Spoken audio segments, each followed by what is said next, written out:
在过去的几十年里，一个中国世纪的说法常常被理论家们提及，设想着中国将凭借其巨大的经济和技术实力，最终超越美国，重塑以北京为中心的全球力量格局。现在看来，这个世纪可能已经悄然来临。而当我们回顾历史时，特朗普总统第2任期的前几个月，很可能被视为中国拉开与美国差距、实现超越的分水岭。短视的美国与高瞻远瞩的中国，华盛顿和北京在特朗普的贸易战中虽然达成了暂时休战，但其象征意义远大于实质。美国总统急于宣布胜利，反而暴露出美国政府和其自身所面临的根本困境，在与中国更为关键的长期竞争中节节败退之时，却将注意力短视地放在无关紧要的小规模冲突上。我观察到，特朗普政府正在不遗余力地破坏美国力量和创新的基石，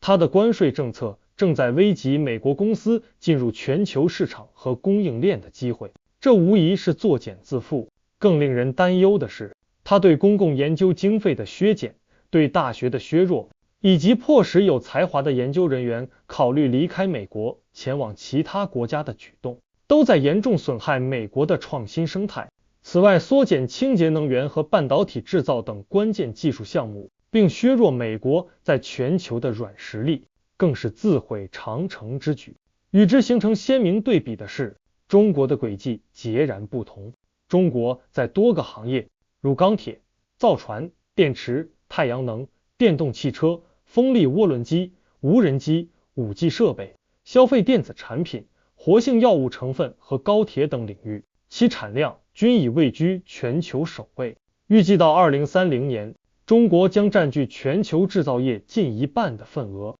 达到 45%。更重要的是，北京对赢得未来表现出极大的战略眼光。今年3月，中国宣布成立一个1万亿元的国家风险投资基金，用于对量子计算和机器人等尖端技术进行长期投资，并持续增加公共研发预算。这种举国体制的投入和前瞻性布局，正是其取得惊人成果的关键。斯普特尼克时刻接连上演。当今年1月，中国初创公司深度求索推出其人工智能聊天机器人时，许多美国人或许才猛然意识到，中国在人工智能领域已经具备了强大的竞争力。但我想说，这样的斯普特尼克时刻远不止于此。曾被特朗普政治盟友埃隆·马斯克嘲笑的中国电动汽车制造商比亚迪，去年全球销量已经超越特斯拉，并在世界各地建设新工厂。今年3月的市值更是超过了福特、通用和大众汽车的总和，这足以证明中国制造业的崛起绝非昙花一现。此外，中国在药物研发，尤其是癌症治疗方面，正处于领先地位。2023年安装的工业机器人数量超过了世界其他国家的总和。半导体这个本世纪至关重要的商品，曾是中国长期以来的软肋，但现在在华为等公司的突破性进展带动下，中国正在积极打造一条自给自足的供应链。关键在于，中国在这些领域以及其他重叠技术方面的优势，正在形成一个良性循环，多个相互关联领域的进步相互促进、相互提升，这是一种难以阻挡的发展势头。然而，特朗普似乎仍旧执着于关税，他甚至没有意识到中国构成的威胁有多么巨大。在上周一，两国宣布同意削减贸易关税之前，特朗普驳斥了他之前对中国商品征收的高额关税会让美国商店货架空空如也的担忧。他轻描淡写地表示，美国人只要给孩子们少买几个娃娃就可以了。这种将中国视为玩具和其他廉价商品工厂的说法，早已与现实脱节，彻底过时。认识到挑战与未来走向，美国需要清醒地认识到，无论是关税还是其他贸易压力，都无法迫使中国放弃其行之有效的国家主导型经济政策，并突然采取美国人认为公平的工业和贸易政策。相反，北京正在加倍强化其国家主导的方式，以曼哈顿计划式的决心，专注于实现高科技产业的全球主导地位。当然，中国也面临着严峻的挑战。房地产市场的长期低迷持续拖累经济增长。尽管有迹象表明该行业可能最终正在复苏，更长期的挑战也迫在眉睫，例如劳动力萎缩和人口老龄化。但是多年来，那些预测中国经济见顶和不可避免衰退的怀疑论者，每次都被证明是错误的。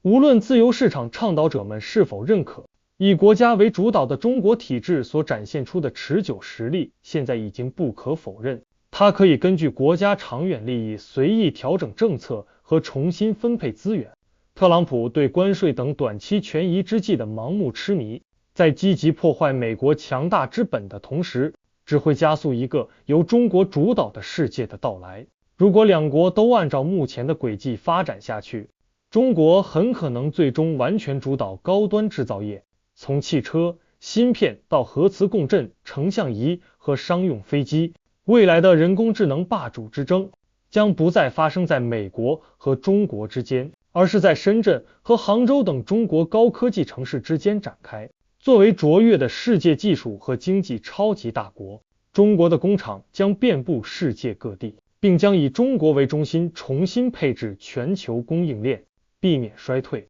时间紧迫，相比之下，美国可能最终会沦为一个严重衰落的国家。在关税壁垒的庇护下，美国企业将几乎只向国内消费者销售产品，国际销售的损失将降低企业的收益，进而减少企业用于投资业务的资金。由于美国制造成本的上升，美国消费者将只能购买质量中等但比全球产品更贵的美国产品。工薪家庭将面临不断上升的通货膨胀和收入停滞。汽车制造业和制药业等传统高价值产业已流向中国，未来的重要行业也会随之流失。届时，我们可能会看到全国范围内都出现底特律或克利夫兰那样的经济萧条景象。要避免这种严峻的局面，就意味着要做出本应显而易见并已得到两党支持的政策选择，而且今天就必须行动。投资研发，